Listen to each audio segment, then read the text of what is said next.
Hello, everyone. Thank you for joining us today. I'm Jessica Dory. I lead our technology risk advisory team here at the firm.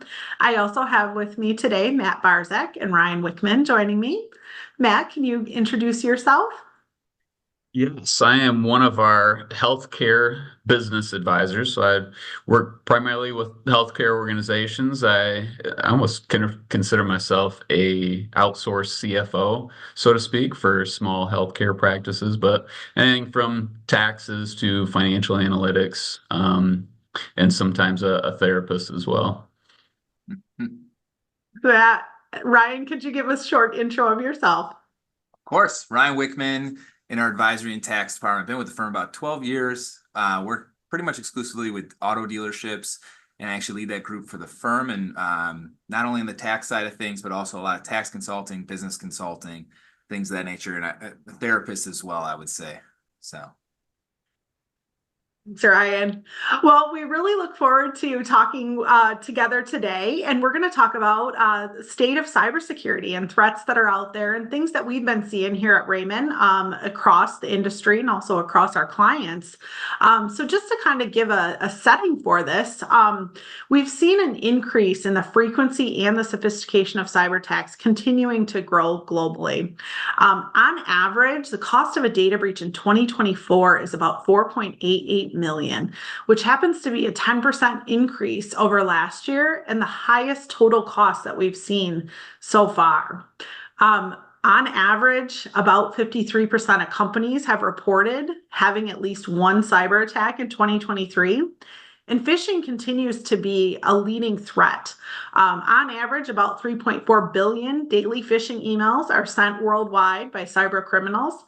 And what we see across our work as well, that continues to be if an organization is going to get breached, it's likely going to come through a phishing attempt and an employee clicking on a malicious link or opening a malicious attachment contained in the email. So we're going to talk through, like I said, some of these cybersecurity threats that are out there, things that have happened.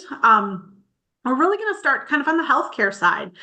There's been a couple large breaches that occurred that have hit the news, in the past few months.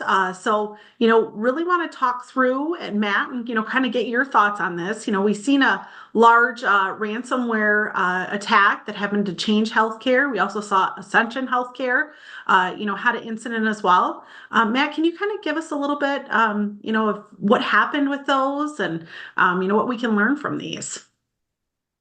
Yeah, so I'm used to a different kind of fishing, Jessica. I don't know what this other kind of fishing you're talking about is, but yeah, so probably everyone has heard of the Change Healthcare breach. What Healthcare is more or less a bridge or an intermediary between healthcare practices or hospital groups and insurance companies.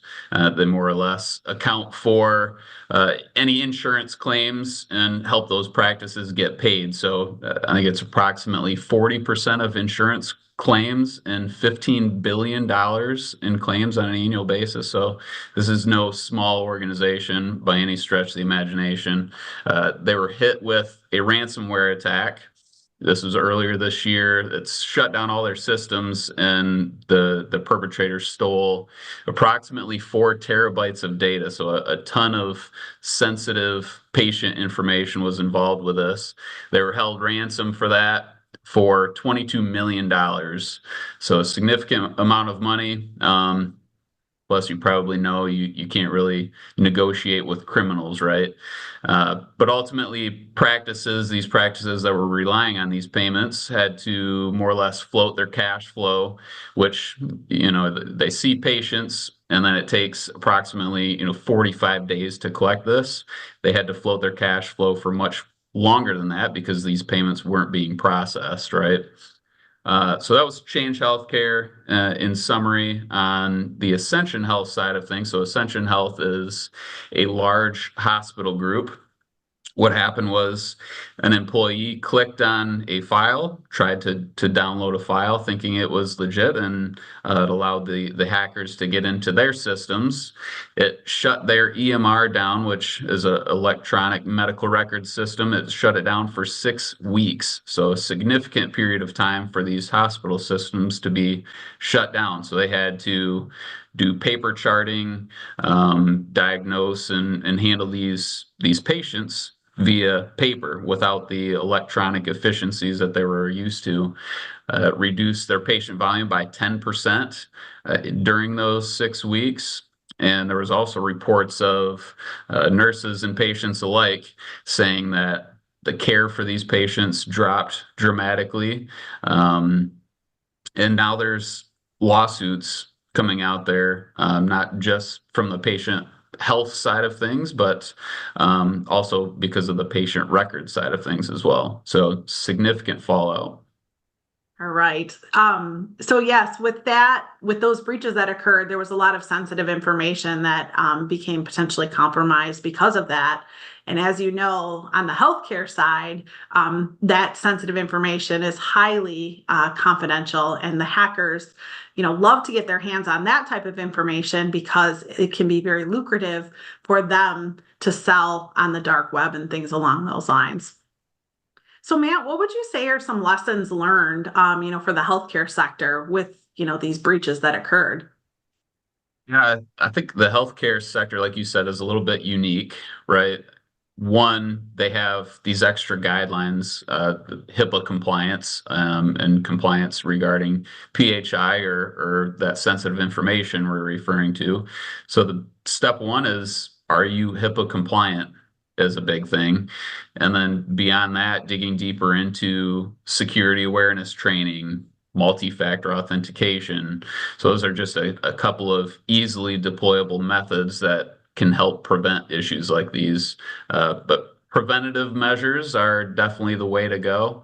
There's also things like cybersecurity insurance on the back end of things to help secure yourself. But even with those policies, there's certain steps you have to take to be compliant. Absolutely. What are some of the risks, in the healthcare industry, that we haven't maybe touched on, or, that you foresee, your clients struggling with that, on a regular basis? That's a good question. And sometimes it's not exactly identifiable from a quantitative perspective, but you mentioned that it's extremely lucrative, right? The cost of a healthcare breach on average is about $11 million.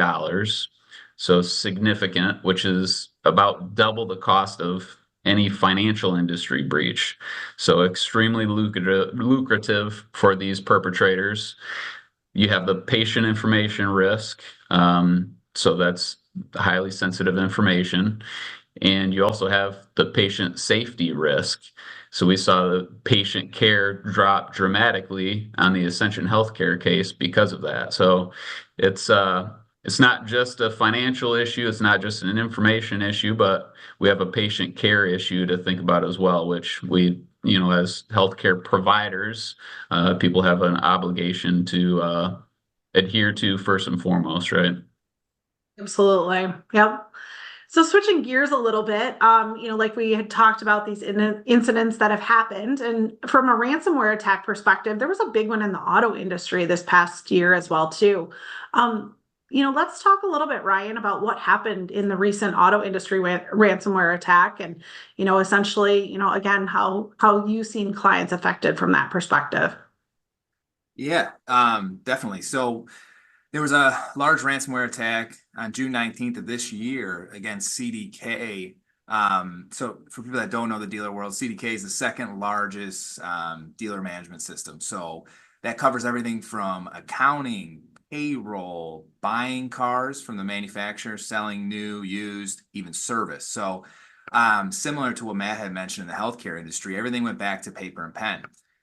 Now, obviously, a little different on the healthcare when you have life or death, and the auto side's more a financial impact, right? It did fall on the last few months of of June all the way into July 4th. So they were down for about 3 weeks. 15,000 dealerships were affected, including a lot of the publicly traded companies that had to report to the SEC that they had disruption due to this. So it was rumored that there was 25 million paid for the ransom, where it was paid in Bitcoin. Very similar to what Matt had mentioned with the 22 million. It's, you can't negotiate with these individuals, so it's curious where this is going to go in the near future, because if it's getting paid, what stops them? So that was the large hack from the CDK perspective. Everything had to go paper and pen. I mean, even if titles, you buy a car, they can do it all electronically, but during this period, they had to send people with all the deals to the Secretary of State and just sit in line with all the other dealers. So the Secretary of State's already scary enough to go to without this issue. So I couldn't imagine having to get a new license or something at that point. So Yeah, we do rely so much and so heavily on technology these days just to perform everyday tasks, right? So when that technology is unavailable and not there, it then becomes a lot more difficult, to perform daily tasks that are usually routine. So Ryan, what have you seen as an impact really on the industry and role of third-party providers in that respect? yeah, I mean, the financial impact on this, they estimated it to be about $1 billion collectively in the 3 weeks, Wow. effective on the dealership side.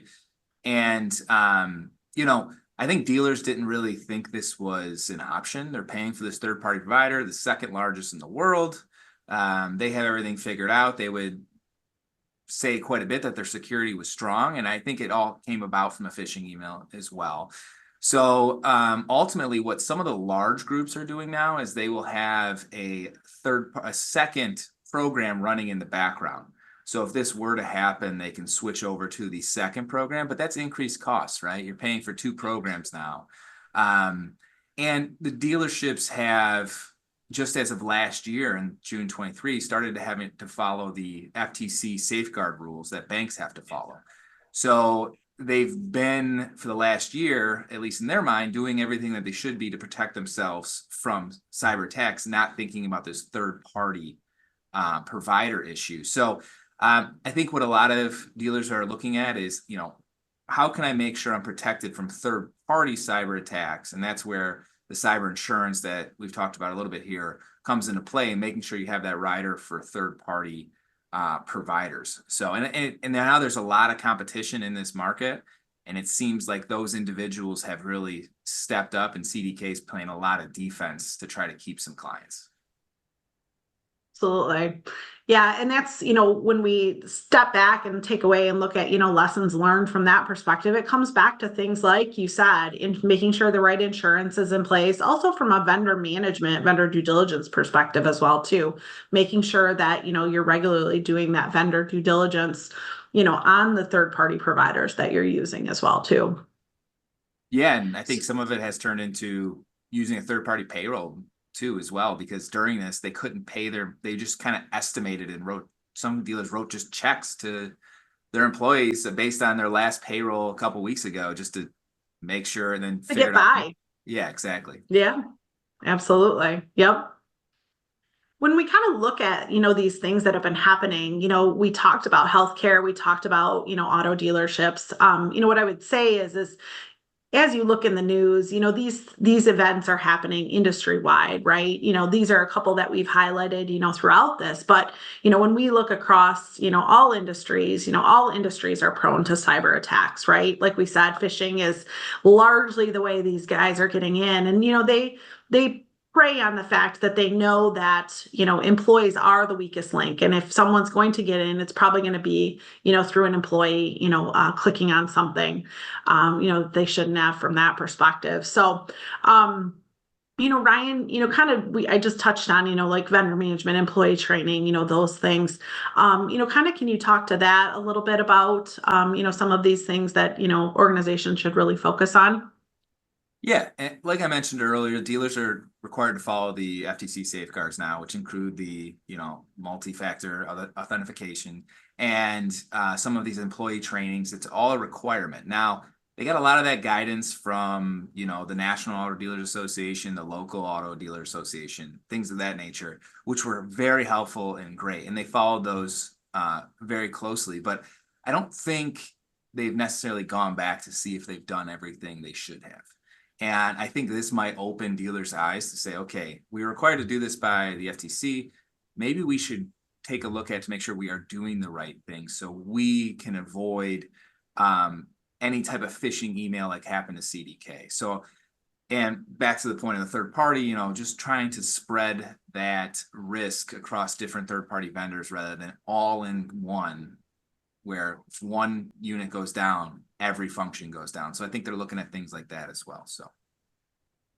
Absolutely. And that's where, you talk about, these organizations, and yes, they may be doing, what I'd call kind of like a self-attestation to make sure they comply with these rules, right? But it's really having that independent set of eyes and having, someone who, regularly works in this, come in and assess those controls that these organizations have in place to identify where there may be potential holes or where gaps and weaknesses, from that perspective. Because, what we do here at the firm is we really try to focus on those proactive measures. We would like our clients to be more proactive when it comes to cybersecurity as opposed to being reactive. And, really having that independent set of eyes to come in and say, hey, did you think about this? Or, is this something, you've considered in the past? What we found has been very beneficial. We'd rather be the ones finding any potential weaknesses than those bad guys out there, right? And Matt, or Ryan, you hit on employee training, from that perspective as well, too. If there's one thing you take away from, this is, train those employees, because like we said, they're probably going to be the ones who are going to open up, a potential hole to allow those bad guys to get in. So, Matt, I know we talked about cyber insurance, from that perspective as well, too. Do you want to hit a little bit, more on that and just kind of understanding, what those requirements of your policies are too? Because I think that's really key. Yeah. Yeah. One of the things that I frequently ask my clients is, hey, do you have a cyber insurance policy? Most of them are quick to say, yes, we're absolutely covered there. But then I say, well, are you adhering to the requirements of the policy? And they'll look at me a little weird. Wait a minute, there's requirements of the policy. I have to actually do something. Well, if you're not checking off these boxes of the training you were talking about, multi-factor authentication, if you're not checking off these boxes, the requirements of the policy, they won't pay out in case of a breach, right? So now all of a sudden we're attacked. We have this, multi-million-dollar breach, and now all of a sudden we have a policy that was worthless because we weren't doing what we were supposed to be doing. Yeah, absolutely. Making sure that you fully understand what are the requirements of that policy are very key. Because if you don't understand that, and like you said, Matt, you didn't do something, then, the insurance provider is likely not going to pay in the event of an incident if, you said you had something, but in reality, you didn't have something from that side. So, and all of those things you mentioned, that employee training, that multi-factor, all of those are very key things, that are usually requirements.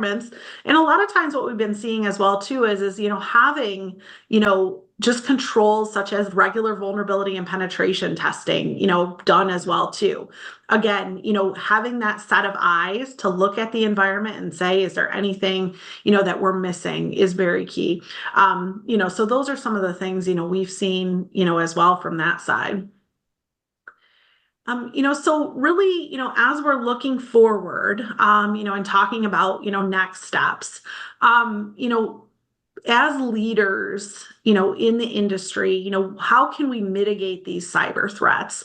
Like we said, having that independent set of eyes, making sure you have just some of these basic controls that we've talked about today, in place, really helps mitigate, some of your risk from that perspective. And, I always say, put as many hurdles in front of these bad guys out, that are out there as you possibly can, because, they're looking for low-hanging fruit, from that perspective. So, just kind of as we step away, continuing to, think about those controls, doing those regular proactive measures, are very important. So Matt, what would you say, next steps, from the healthcare side, you would urge your clients to focus on? For sure. You say bad guys, I feel like we're caught in a movie or something where people are out to get us kind of thing.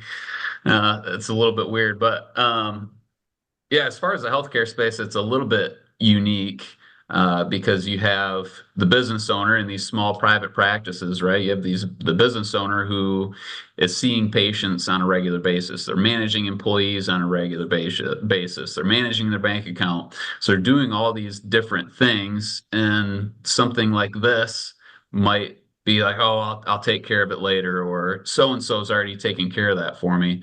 I think the biggest thing for these small private practices to focus on is just being intentional, uh, putting your own two eyes on it and making sure it's taken care of. Absolutely. Great advice. Ryan, what are your thoughts from the dealership side? Yeah, I think one immediate thought within this program is looking at your insurance provider to see if there's any potential claim with the CDK breach. I mean, it's only been a few months since they've been up and running again. And even from that cyber side, is there a business loss insurance claim that's potentially out there? And our corporate investigative services can help with that. If you're having a hard time calculating what that potential loss could be, we have people that specialize in that can help. We're actually working on 2 right now to hopefully get some sort of return on the loss of those 3 weeks. And most of the time, those insurance items are written in a way that the professional advisory fees are covered. So it would be no cost to the client. So that would be one. And then 2, back to the penetration testing, making sure that these dealers are doing the proper things to be compliant with the safeguards and just their insurance policy that we talked about already. So I think those are probably the 2 biggest things to focus on in the immediate future. Thanks, Ryan. Great advice as well. So just to close out, cybersecurity should not be something that's thought about once a year, during Cyber Month. It also shouldn't be reactionary, right? Like we talked about, we'd rather, be proactive in the measures we're taking. The risk is real. It's out there.